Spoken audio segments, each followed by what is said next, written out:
Launch Radio, episode 18. Geoff and Kira are back for more fun. Trust the universe, Geoff. I trust the universe. Trust the universe. Trust the universe. Launch Radio, that's what it's all about. Launch Radio, humanity plus AI.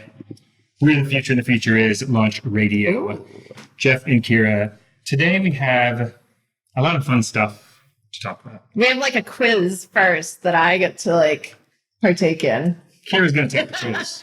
It's like part 2 of our last podcast. Mm-hmm. So we promised you guys that we would go over to quotes that you would think it's said by one politician, but it's actually the other side. So it's reaffirming the message that you should focus on the message, not the messenger.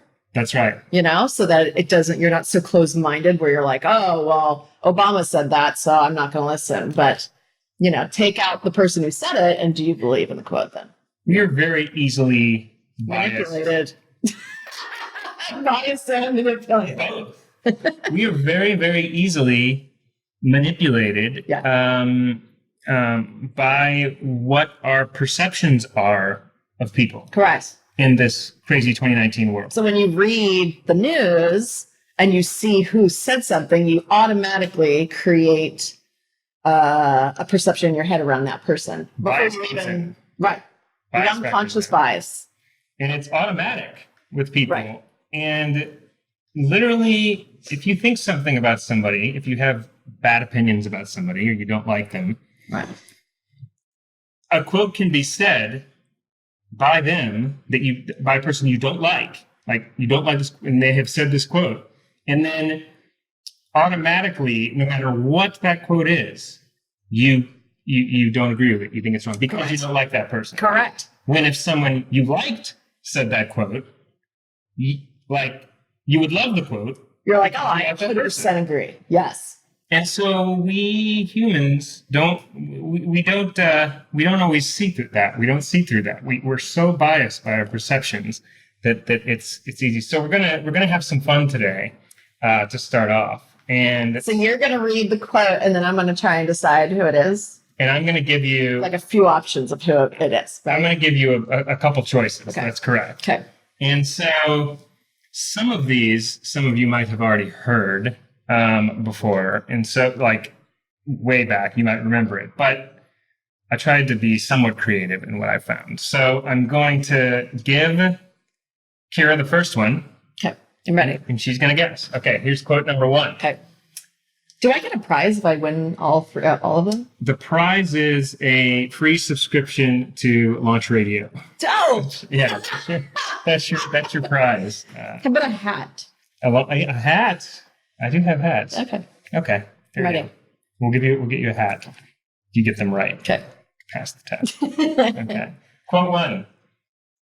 We simply cannot allow people to pour into the United States undetected, undocumented, unchecked, and circumventing the line of people who are waiting patiently, diligently, and lawfully to become immigrants in this country. Oh. Who said this quote? Let's give you 4 choices. Okay. 1, Colin Powell. 2, Donald Trump. 3, Barack Obama. Or 4, Hillary Clinton. Well, I know it's not Hillary Clinton.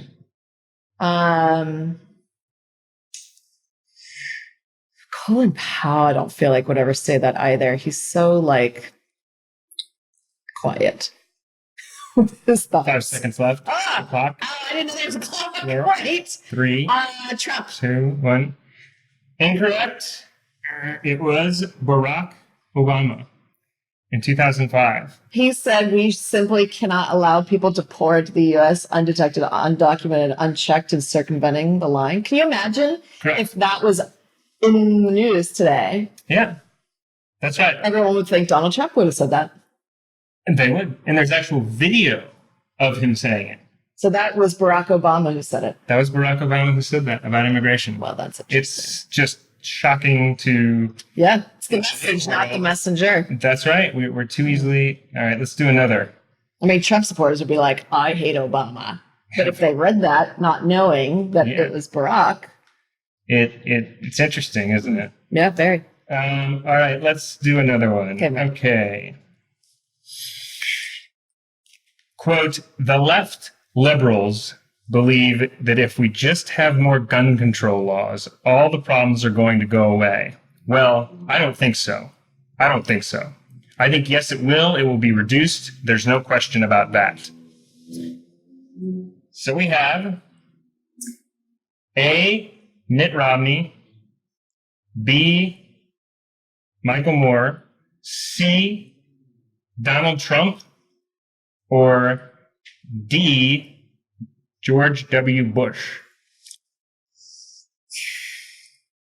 I mean, the way it's worded, the repetition of the same statement is very similar to our current president and the way he talks. So I think I will choose Trump once more on this one, Geoff. She's batting 0 for 2. But we still want to give her a hat, nonetheless, maybe. Maybe. It was Michael Moore. What? Yes, Michael Moore, the... Well, he's part of the NRA. But... Back in the day, is he? Oh, yeah. He's a card-carrying member. The left liberals believe that if we just have more gun control laws, all problems are going to go away. Well, I don't think so. I think, yes, it will. It will be reduced. There's no question about that. So he's taking more of... He's actually talking from a neutral space. And Michael Moore's seen as like one of the most liberal... He is. That's really interesting. He's actually seen that way by a lot. But if you really look at some of his deep opinions, too, he does say some things that are... more central. That are more central. Michael Moore has a real ability to, at times, see both sides of the political spectrum. Like you do. It's like I do. But hearing that from him is very interesting. That's really interesting. There's other things he's said, too, about climate change and such. I heard him say something recently about how he doesn't think that green, he thinks there's other options as opposed to green for climate change that we can use. Oh, really? Yeah, which was going off there's a column written about it. Let's do, and maybe we'll do this, we can kind of work these in on multiple podcasts. We can have fun. Oh, I love that idea. Yeah, so let's do one more. Yes. And we'll get into our topic. Okay. So the third one, let's see, which one do we want to do here? Okay. It looks like we have somebody that knows what he is doing finally in office. And I think he has a chance to go down as a great president. And this was someone speaking regarding Obama in 2009 when he was starting off. And so 4 choices. A, Hillary Clinton, B, Donald Trump, C, Mitt Romney, or D, Chelsea Clinton. Geoff, I'm going to choose Donald Trump for 400, please. She's 1 for 3. $400. You won the prize of the president. Yes, it was an expensive hat. I'll tell you what. Donald Trump said that he thought he might be the greatest president. And you went with the unsuspecting one. You went, I think it's going to be opposite of what people would think. Yes, correct. And you got it right.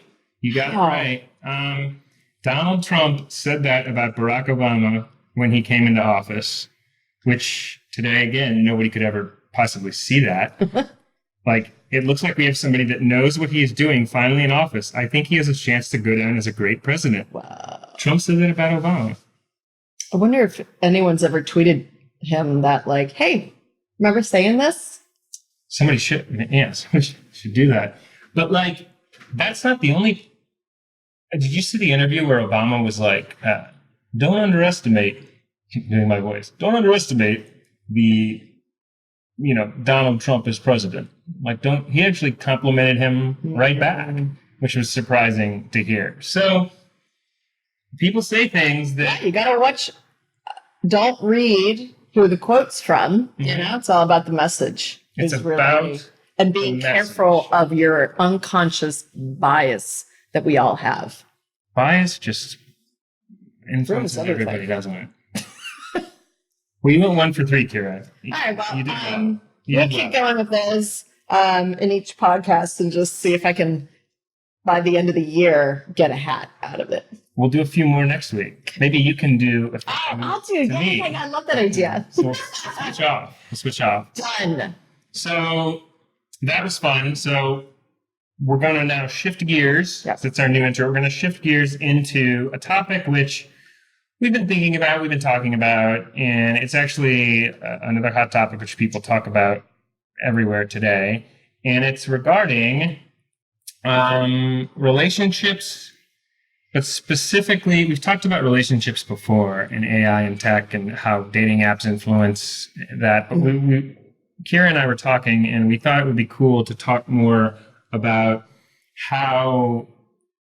what people's current views are on marriage and relationships and when to have children and if you should get into a marriage or if you shouldn't, or if it's the person's like, should a person marry younger so that they can have kids, or can they have kids whenever they want? Mm-hmm. You know, what are the rules of society? Are there any rules? What are the views on that? And so, Kira, why don't you start us off? As far as marriage and relationships, what do you think about when people should get married and when they should have children?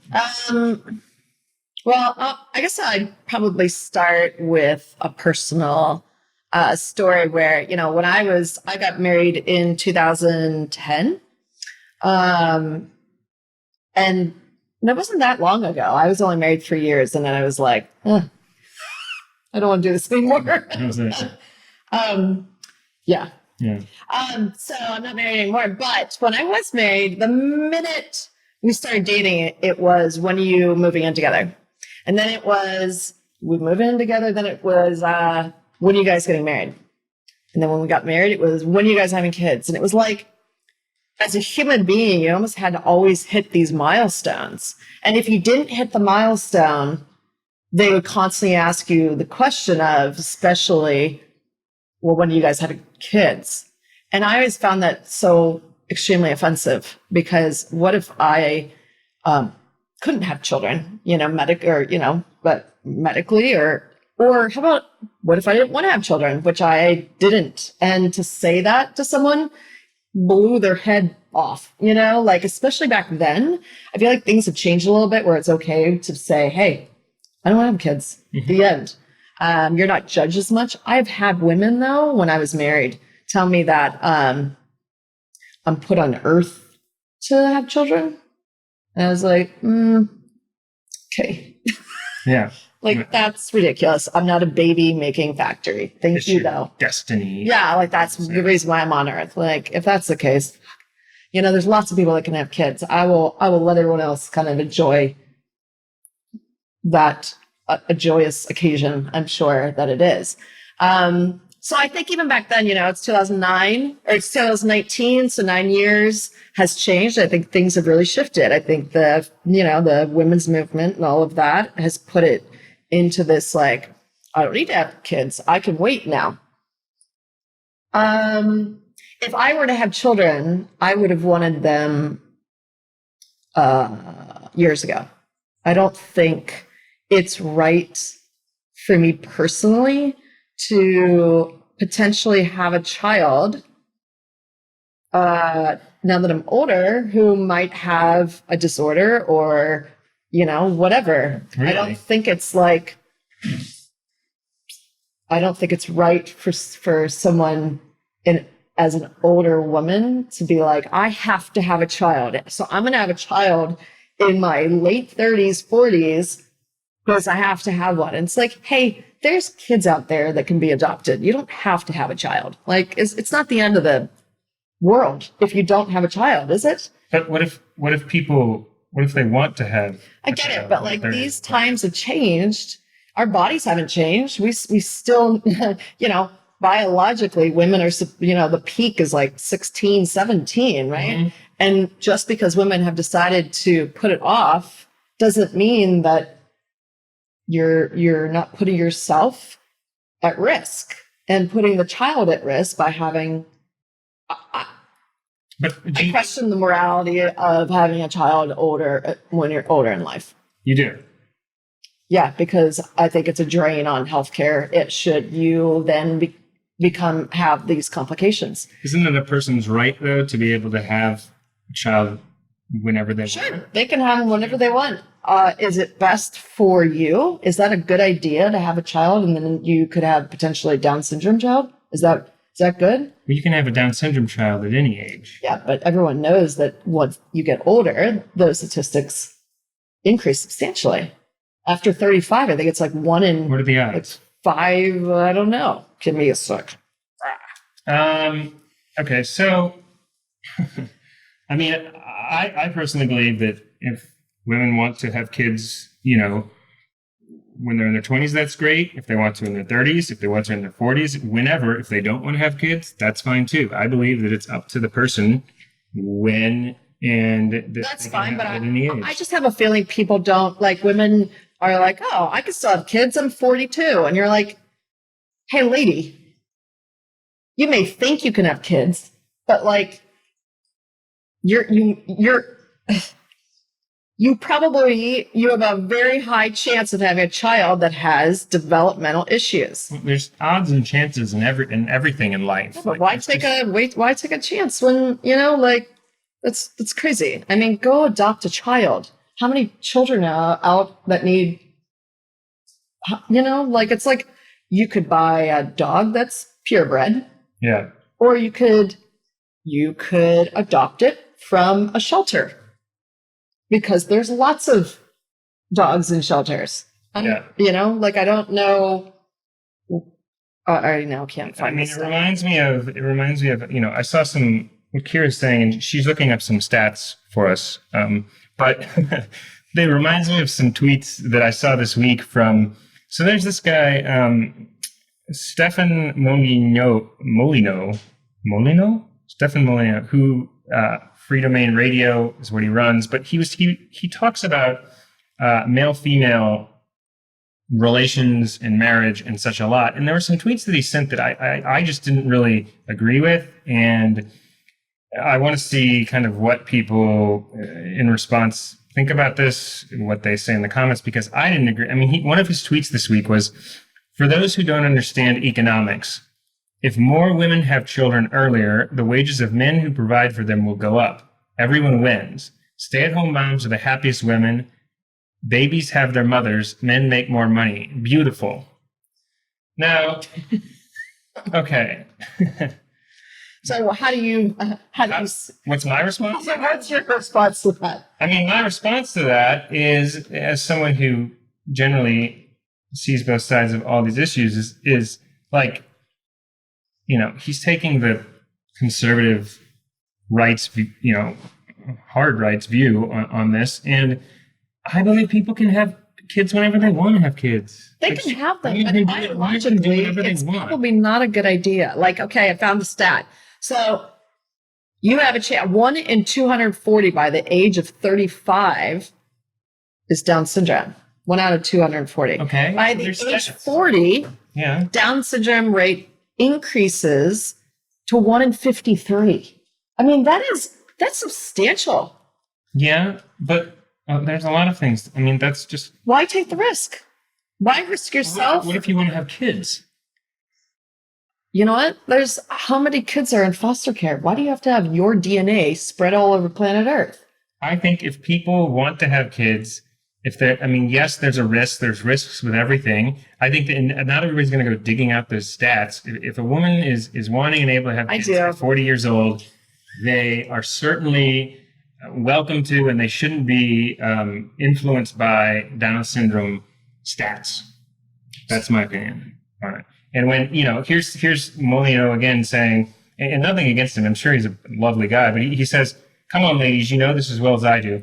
All the attention you get from men when you're young will dry up in your 30s, leaving you just another sagging face in a crowded cat shelter. Use your power to build a family, not for silly vanity and free drinks. Okay, that's so narrow as far as the scope. That is so narrow. Well, he goes along with the chick that told me, like, you're here to make babies. And I'm like, oh, am I? I didn't know that. It's just, I mean, to me, it's just wrong. But like, I even had dinner last night with friends of mine, and my boyfriend's sitting on the opposite side of the table, and he's having a conversation, and I'm having a conversation with my friends, and split second, she's like, "When are you guys moving in together?" And like looks at him, and it's like, and this is the second time she's asked it, and it's like, okay, now that you guys are dating, when are you guys moving in? It's always like, if you don't hit the milestones in life, you then have to like, and it's a conversation him and I are going through, and it's like, then you have to make something up. Do you know what I mean? In order to satisfy the person, because if you make something up that doesn't satisfy them, they'll be like, well, that's ridiculous. You should, and you're like, I don't want to have these conversations. One, two, why do I have to these milestones in your brain? Mm-hmm. And well, what's really actually kind of interesting? And this has happened to me recently. When a woman starts dating a new guy and announces it to her friends, the very first thing that they ask her is, what's he do for a living? That is like, you could... The very first question that 100%. Her friends ask, wait, say it again. Who's asked who? So, the very first question that a woman's friends will ask when the woman's like, I started dating this new guy. Yeah. The group of friends will be like, what's he do for a living? That's the very first question. Why do you think that is? Because that's always been seen as the, what a man does identifies him of who he is. Mm-hmm. And the minute you say, oh, he's a garbage man, now all of a sudden they're creating the perception in their head of who this person is. Do you think that's changing at all? No, I had it happen when I started, told my friends I was dating my boyfriend. And the first text I got was, what's he do for a living? So what is it for guys? Well, if I tell my guy friends that I'm dating a chick, they don't all say... They probably say, like, what's she look like? They don't say, is she hot? Is she... Right. They don't say, what does she do for a living? Of course not, because it doesn't matter what she does for a living. Why not? Because it's never mattered what women do for a living. Okay, well, it's always mattered. But that's what's so interesting, is that we're still built into these, like, what a man does for a living. Societal. Yeah, these like buckets where you're like, oh, okay, he does X. And then what's she look like? Okay, she looks like X. And then it's like, okay, you guys are living together. When are you guys getting married? Oh, okay, you guys are married. When are you having kids? And it's like, hey, maybe you need to get off everyone's back and not ask those questions, because they're really highly inappropriate. I mean, yeah. And in my world, I just, those questions are not even like, people are so put in these societal boxes of what they're supposed to be and what they're supposed to look like and what they're supposed to do. And like, why do we have these frames like this? Just because it goes way back? Like, where do you think this roots from originally? Roots from like caveman days, when they were like, hey, what's your chick do? And it's like, she gathers the berries down the hill. and then his group of friends are like, well, what's she look like? Is she super hairy, or is she like, Do you think this is going to... I could just see it in my head, the caveman talking. Well, do you think this is going to change, though? Do you think this is going to continue to be this way? No, I think with the feminist movement and the women's movement, I think women are being like, I see a lot more memes of like, don't ask me. It's inappropriate to ask me when I'm having children. Like, I think it's now acceptable not to have children. When I got married 9 years ago, it was like, I didn't want to get married, really. I was really pressured into it. Mm-hmm. And then I felt like obligated to get married, sort of, and I didn't feel ready, and it wasn't the right, thing for me to do, but I felt that pressure. Nowadays, you don't feel, everyone's totally cool if you're not married, and I think, to be honest, I think Hollywood has a lot to do with it as well. You see these amazing couples that are together. Well, maybe you're not married, right? Well, maybe if the first thing guys' reaction when somebody has a girlfriend or engaged or whatever is she hot? maybe the feminist movement and such is women fighting back against that. Maybe women are trying to change the societal frames. So in some ways, maybe that's a good thing, as long as it's put in a negative frame. But by the same token, what you do with the men mattering, men mattering too, maybe that's changing the frame of, well, what does he do for a living? Well, it's kind of interesting because, for example, when I went to New Zealand with my boyfriend last month, and I'm meeting friends and family on like a daily basis, and you're constantly on, and one of his best friends asked me, "What do you do for a living?" And I was drained and tired, and the minute I say I'm a men's advocate, it's not like saying I'm a fitness instructor. It just opens up a can of worms of me having to explain that. Right. And I just was like, I just said I'm a model, and then left it at that. And then it became like kind of a, and rightly so, my boyfriend got slightly annoyed that I wasn't true and authentic to myself. But it's just easier not to have to explain sometimes like what you do, and like, and I get that the perception was like, oh, she's just a model, and like, hey, be true to who you are. And I understood that. And I was apologetic that I wasn't, but I just was like, it was exhausting for me. It's much easier for me to be like, to be honest, and it sounds really terrible. Sometimes it's just easier to be like the pretty face and not have to explain what you do for a living, especially if what you do for a living is kind of complicated. I think it's fine. I think, whatever you like, I get that, like, you should be honest in who you are and what you and what you believe in and what you do. Like, that's true. But if it's complicated for you to say or for you to go into, like, that I understand too. So I totally get where he was coming from. I get what you're saying, like, totally true. Do you think that, but I want to circle back to the marriage of it all, like getting married, having kids, I don't think that people, I think if more women, like to his tweet, if more women were to have children younger, the wages would have to go up. Yeah. I think that's just pure economics. So I think he's correct in that statement. But he's telling people what to do. Who is he to tell women this is when you should? To be fair, the media tells you what to do, and there's lots of things that tell you what to do. It's just more subliminal than him outwardly saying this is what you should do. But he's not necessarily right. Who's right and who's wrong? Everyone's right. Right? Yes. I mean, is there a right and wrong? Well, it can be subjective, but yes, there is a right and wrong in some things. I think so. I think there's a right and wrong. So when we were talking about what's his name's testimony of becoming Supreme Court, Kavanaugh. Yeah. Judge Kavanaugh. So who was right and wrong?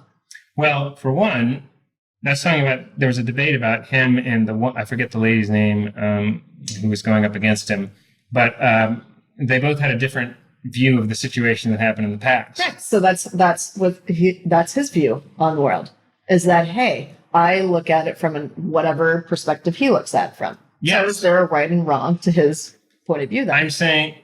I'm saying he's looking at it, yes, through that lens, which in that lens, I'm sure that lens makes total sense to him. Makes total sense to him. And many others, I'm sure. Many others. Yeah. Like a lot. I'm saying that I don't particularly agree with that lens in particular. I see where he's coming from, and it's more, he's looking at like the morals of, he's looking at it from a moralistic, and this is when your best chances are to have kids and the family. Like, I think that's fine, but he's also leaving out the people, he's not seeing the lens of people can do what they want when they want to do it. That's the other lens. Like, women can do what they want when they want to do it. Anyone can do whatever the hell they want. Yes. Is it the right choice? Are you making a really selfish decision because you have to have children in the grand scheme of things? Does it really? I think it's the abortion argument. I think it's two different topics. I think it's morals versus freedom.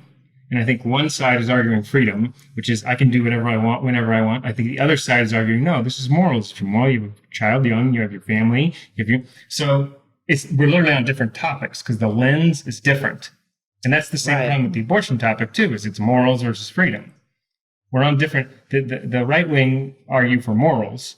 I mean, I don't know if it's about morals and waiting to have, if you have children after 35 or 40. I think it's just pure statistics of like, do you want to have a kid that has Down syndrome? No? Okay, then don't have children after, you know what I mean? Like, I think it's just pure science of like, the rates of everything increases if you have children later in life. I think the statistics plays into it, but I think for him, what he's saying... Well, he's saying it from a moral perspective. But I think what you're saying, yes, the statistics... Biologically. Does it make sense? Should you put a drain on the healthcare system because you decided to have kids when you were 40? What if you weren't able to find the right match for you before that? And you finally found someone you were in love with and you wanted to have a kid with them at 40? Go adopt. Just because you're going to affect or yourself. There's so many risks of your own body getting, diabetes and all kinds that increase. Why take that risk because you need your DNA spread out all over the world? What if you just want to have the joy of raising a child? Oh, Geoff, please. Like that's what someone wants. Super. Anyway, get a newborn that's then just like given to a fire station where they're like, here, take my child. And you're like, I'll take it. It's 2 weeks old. Now you can have the choice of raising a child. Doesn't have to have humans are so weird about that stuff where it's like, I need to populate the earth with my DNA. And it's like, do you really? We got enough humans on this earth. In fact, we're a little overpopulated. You know what I mean? Yes. We all need to calm down with the spreading of DNA. Yes. Anyway, there's a lot of different lenses on this topic that people are looking through. And the biggest thing that we would encourage you to do, like we do on every episode, because Kira and I are looking at different lenses, we encourage you to see everything that you're looking at in your world through as many different lenses as you can so you can understand where people are coming from. I mean, honestly, it's about having the conversation. So even though that Geoff and I may not agree on this particular topic, that doesn't mean I don't respect his point of view. Nor does that mean we can't be still brother and sister from a different mister.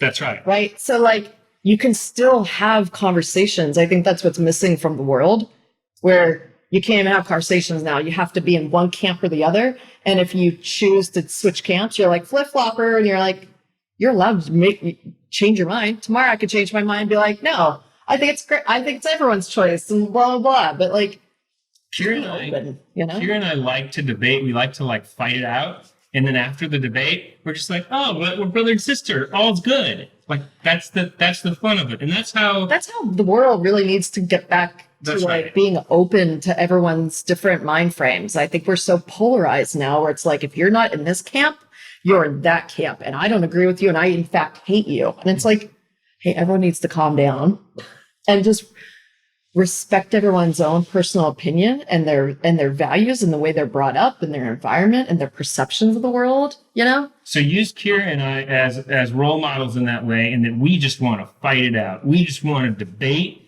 and go head to head. And then once the debate's over, we're like, all's good. Yeah, all is well. All's good. Because we respect the person. Correct. And we're differentiating the person from the topic. And there's no personal attacks of I hate that hat today, too. Right. I'm not going to talk to you because... Yeah, it's just happening. Hey, it's just an opinion. It's not the end of the world. Don't trust the universe at all. Anyways. Jinx. Buy me a Coke. We had fun today. This was good times. Thank you, everybody, for tuning in. We will continue doing quotes at the beginning of some episodes because we think that's fun to get people to think outside their boxes. And then it was fun talking about the marriage, gender stuff of it all too. It's a hot debate topic. We have some more fun episodes coming up. Next week is a surprise, which we are planning right now, Yes. but we can't reveal what it's all about, but it's going to be exciting nonetheless. So here at Launch Radio, we're the future, and the future is Launch Radio. Bye, Thank guys. you, everybody. Geoff and Kira, later.